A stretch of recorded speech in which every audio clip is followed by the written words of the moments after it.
there's a silent epidemic that's spreading through millions of lives. People saving, waiting, and sacrificing for later, and then running out of time before they ever enjoy what they've earned. Most books about money will tell you to be careful, save more, invest, prepare for the future. But what if that's not just incomplete advice, but actually dangerous? What if, by playing it safe, you're quietly trading your one and only life for a bigger bank balance you'll never get to spend? That's the controversial heart of Die with Zero by Bill Perkins, a book that doesn't just ask how to build wealth, but how to spend it, experience it, and turn it into a life truly lived. Perkins is no ordinary author. He made his fortune as a Wall Street energy trader, living a high-stakes life that forced him to face risk, reward, and regret up close. But what he saw time and again were rich people dying with millions in the bank, money that became a source of anxiety, not freedom, and ordinary people who played by the rules, did everything right, and still reached the end of their lives filled with what-ifs. So let's unpack the big lessons from Die with Zero, and more importantly, let's challenge the way you think about time, money, and what matters now. 1. Your goal should be die with zero, not with millions in the bank. It sounds provocative, almost reckless, but Perkins' point is this: you only get one shot at life. The purpose of money is to enable experiences, growth, joy, and generosity, not to hoard for some vague, perfect future. When you die, you don't get a high score for leaving a fat inheritance or an untouched investment portfolio. Your real wealth is the memories you create, the people you help, and the life you live. Most people act like their goal is die with as much left over as possible, but that just makes you the richest ghost in the graveyard. Instead, what if you planned, from today, to use your money to maximize your lifetime fulfillment? That means spending, giving, and experiencing, not someday, but in the windows when it matters most. 2. Memory dividends are the best investment. Perkins coins the idea of a memory dividend, the lasting joy you get from a great experience even years later. For example, you take your kids on a special trip when they're 12 and 14. Not only do you all enjoy the trip in the moment, but for decades afterward, you and your family draw happiness from those memories. Every time you remember, retell, or relive it, you're paid a memory dividend. Contrast that with waiting until you're 70 to travel, or putting off adventure until the time is right. By then, you may have the money, but not the health, energy, or relationships to enjoy it. So the smart move? Invest in memory making now.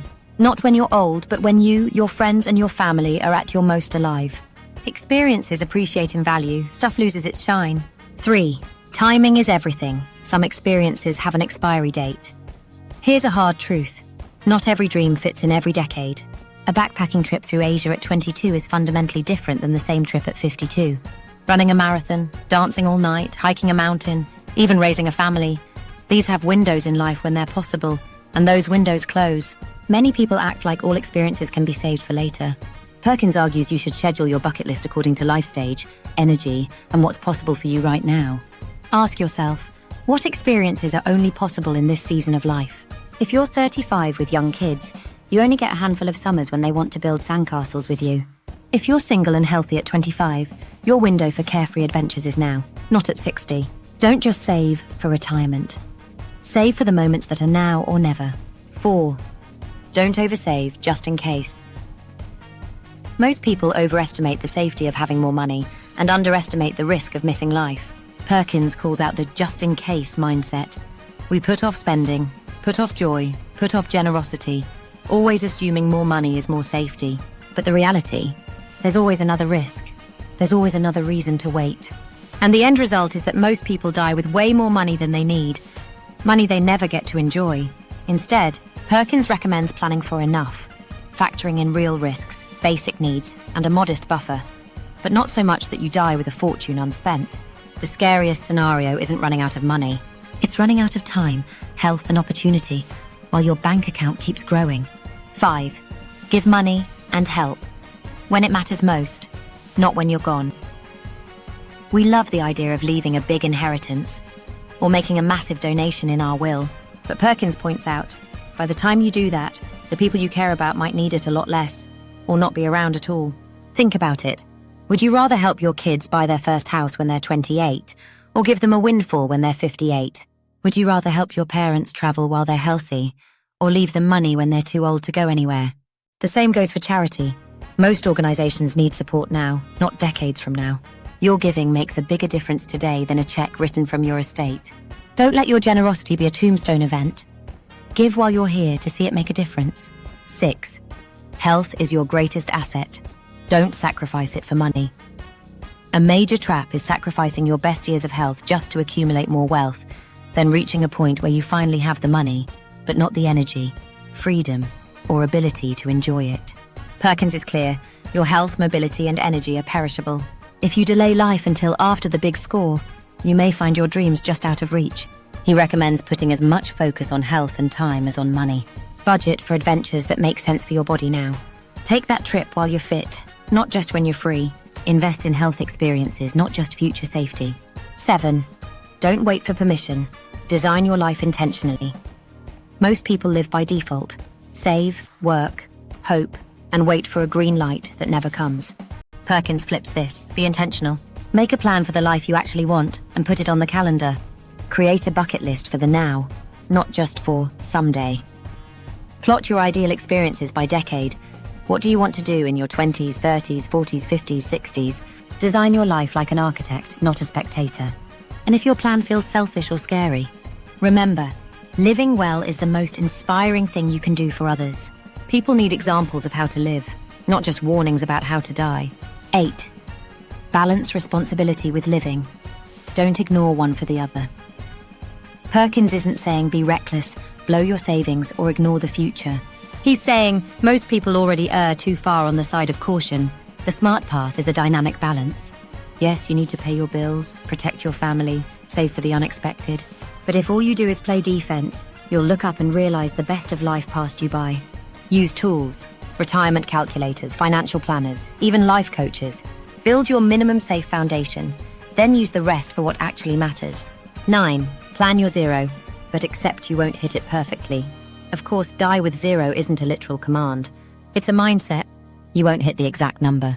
The goal is to aim for maximum fulfillment, not maximum caution. Plan, track, rebalance.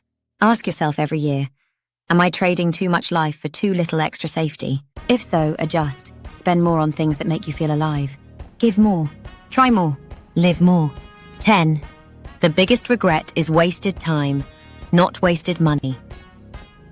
When people reach the end of their lives, they rarely wish they'd worked more or saved more. They wish they'd lived more. They regret the trips they never took, the dreams they never chased, the memories they never made with their loved ones. Money can be replaced. Time, health, and youth can't. So if you remember nothing else from Die with Zero, remember this. Use your money to live, not just survive. Make memories, not just investments. Help others now, not just later. And design your life on purpose. So when your time is up, you can look back and say, I didn't just save for someday. I lived for today. If this made you think differently, hit like, subscribe, and comment. What's the one experience you want to have this year, not someday? Let's grow smarter together. Imagine a world transformed by a simple concept. That's the power of innovation. It can change lives and create opportunities. Today, we're diving into an idea that has fueled progress for generations. This idea is a bridge between dreams and reality. The heart of innovation lies in solving problems creatively. Let's break it down.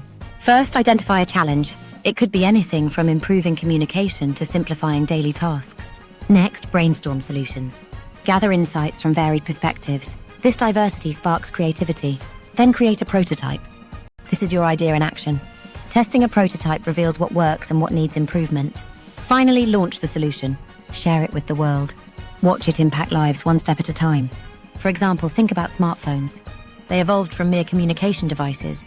Today, they connect us, entertain us, and organize our lives. Innovation isn't just for tech giants.